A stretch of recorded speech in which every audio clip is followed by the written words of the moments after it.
Well, welcome back, ladies and gentlemen. It is officially the off-season and time for the rebuild for the new 2024-2025 race season come October. So, as you can see behind me, it's a little bit of a different look for next season. We have gone away from the green chassis for the first time, basically ever.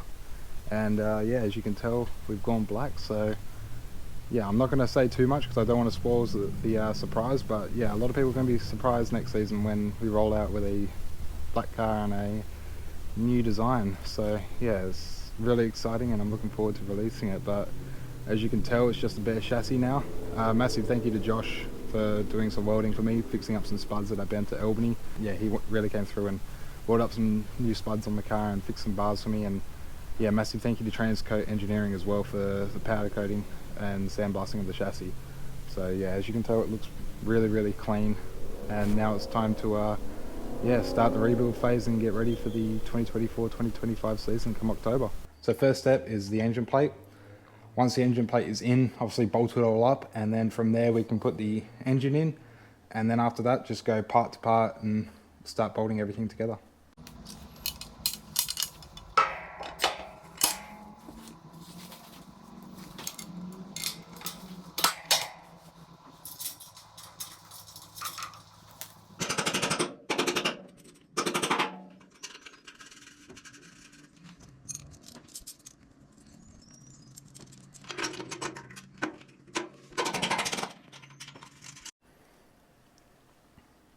Now, as you can see, the engine plate is all in and bolted up. So now from here, I can get the engine ready to basically go in the car. And once that's done, get the engine in the car and go from there.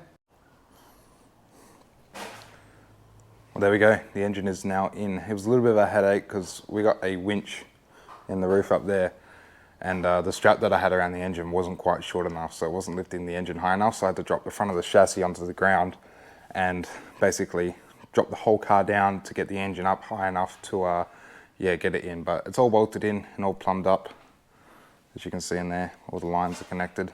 So yeah, from here I'm still waiting on a lot of stuff to get powder coated, like my floor pan and radiator cowling and all that kind of stuff. So there's a fair bit that I can't do because I'm waiting on stuff to get powder coating. I've got my pile over here. If I walk over here, you can see I've got my floor pan, got my nerf bars, all that kind of stuff.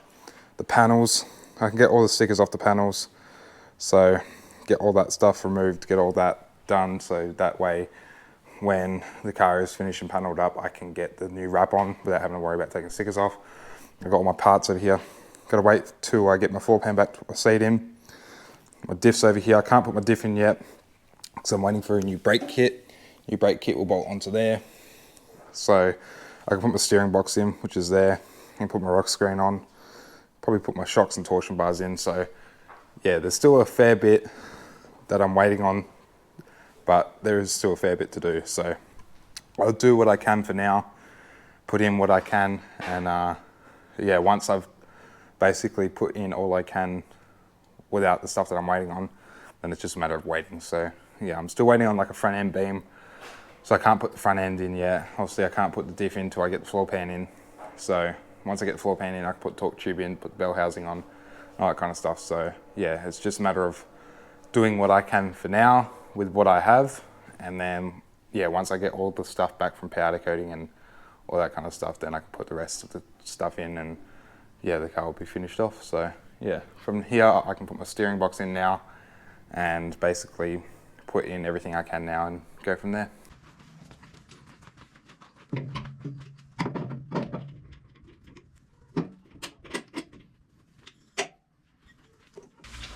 Right, now the steering box is in. There's a little bit of a pain. Obviously, these bolts and everything lining up, it's just, it can be difficult, but it is in now.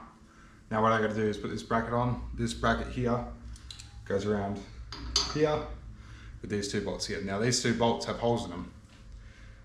As you can see, I don't know if the camera will be able to see that, but there is holes in the bolts. I don't know if you can see that or not. So there is holes drilled into these bolts. So once these are in and tight, you want the holes, basically there's a hole on this flat head here and a flat head here. You want the holes to line up with each other. So that way once this is all bolted up, you get yourself some lock wire, and you lock wire these two bolts in. So that way, if they come loose, they don't come out. Because the last thing you want is these coming loose, coming all the way out, and while you're racing out on the track, your steering box falls into your lap. So yes, once these are in, tighten these two up. Let's get them obviously finger tight first. Now the top is really easy to get in. The bottom is a pain because it is hard up against this bar here. So this is a bit of a pain to get in. Obviously, and with the chassis being freshly powder coated, there is powder coat throughout all the holes. I have gone around with a tap and cleaned them all out. But again, it is a bit of a pain. So that feels like it's finger tight there. So once that's all done, also got the nuts here. I think the nuts are in my pocket. Yep. So I can put the nuts in the back of these.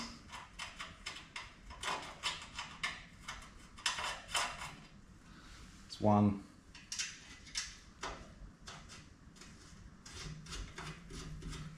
That's two. Alright. So now that the nuts are on them, this is basically secure, really. So I'll tighten these up, get them tight, tighten the two bracket bolts. These I'm going to leave because these aren't the bolts that I'm running. So I'm waiting on new bolts for this bracket here, and I run my fuel tap here. So I'm going to make a new fuel tap bracket that will mount to my steering box bracket. So once that's done, I'll mount that, get new bolts, put these through, mount that up, and after that, basically the steering box is fitted in the car.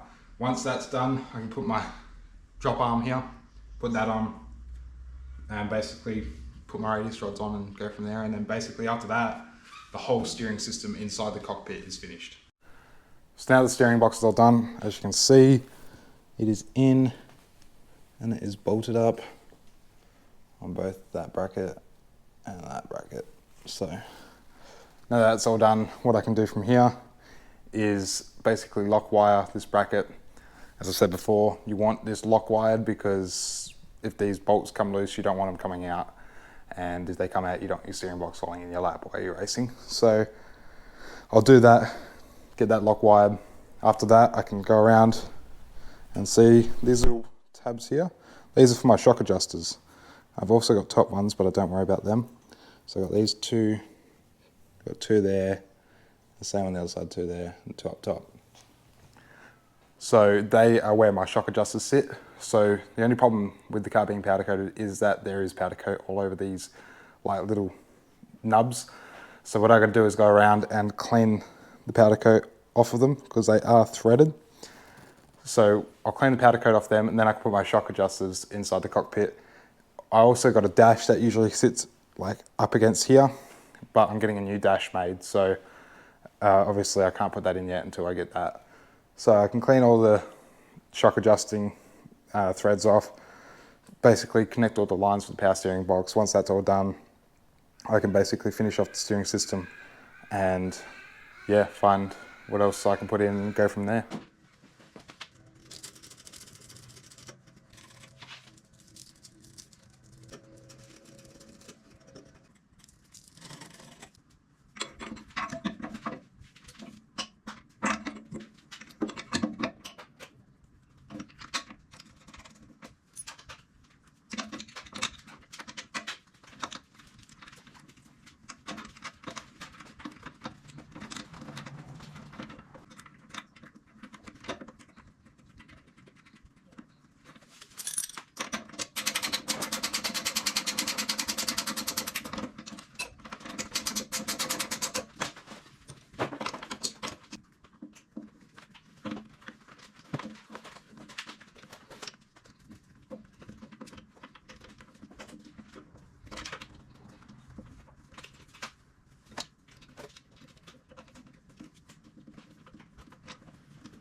So the brake system's all done and all the lines are connected. So I gotta wait till, obviously, I get the floor pan back to put the pedal on, because the pedal's also gonna go get powder coated. So once the pedal gets back, I can put that on and I can set it and bleed the whole system. So now I can basically put the rock screen on, which will basically sit along here. I'll put that on, and I can also put my extractors on and have that all set up, ready to go.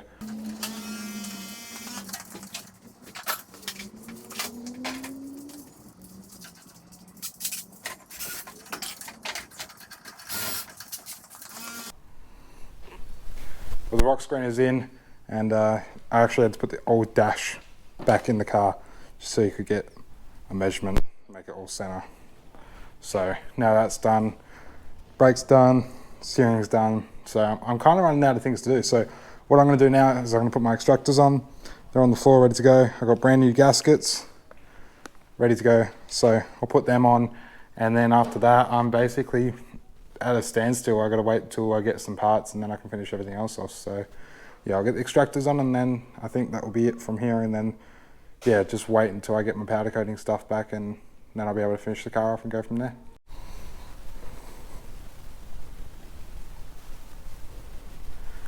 There we go. I am basically at a standstill now. So I finished putting the extractors on. I'll take you for a walk around of what we've done. Obviously, shrouds in, battery pan is in, battery box is in, engine.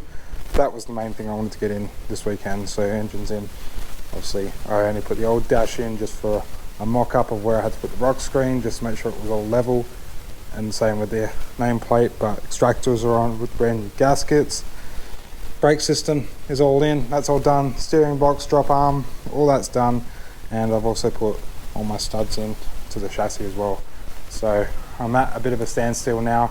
Once all my stuff goes off to the powder coaters and gets powder coating, once that all comes back, then I can obviously finish the car off. And once the car is basically finished off, panel it up and send it to Empire Graphics to get the new wrap on, and then yeah, go from there. But yeah, as for now, I'm at a standstill until I get stuff back from powder coaters.